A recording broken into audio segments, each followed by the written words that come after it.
Hello hi welcome back to our gold channel. இன்றைக்கி காலையில் நம்ம வந்து ரேட் அப்டேட் பண்ணியிருந்தோம். இன்றைக்கி தங்கம் மற்றும் வெள்ளி இரண்டுலேயுமே விலை அதிகரிச்சிருந்துச்சு. தங்கம் 105 ரூபாய் அதிகரித்து 9285 ரூபாய்க்கு 22 கேரட் ஆபரண தங்கம் ஒரு கிராமுக்கு 9285 ரூபான்னு விற்பனை ஆகிட்டு வருது. தங்கம் விலை புதிய உச்சமான 128 ரூபாயில் விற்பனை ஆகிட்டு வருது.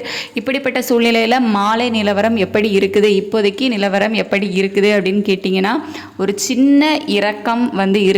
சர்வதேச அளவில் தங்கத்தோட விலையிலையும் சரி வெள்ளியோட விலையிலையும் சரி ஒரு சின்ன இறக்கம் இருக்குது.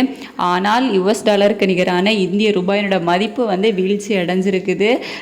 கிட்டத்தட்ட ஒரு 15 பைசா மேலேயே வந்து வீழ்ச்சி அடைஞ்சிருக்குது மறுபடியும்.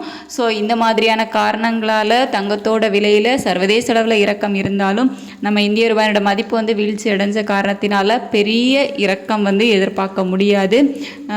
ஈவினிங் வந்து ரேட் நமக்கு அப்டேட் பண்ண சான்ஸ் இல்லை. நாளைக்கு மேபி இந்த நிலை, அதாவது இன்னும் வந்து நமக்கு சர்வதேச அளவில் ரேட்டு குறைஞ்சிது அப்படின்னா ஒருவேளை இறக்கம் இருக்கலாம். அதுக்கு வந்து நம்ம US டாலருக்கு நிகரான இந்திய ரூபாயோட மதிப்பு வந்து ஸ்ட்ரென்தன் ஆகணும். ஸோ அதை நம்ம வந்து வெயிட் பண்ணி பார்க்கலாம்.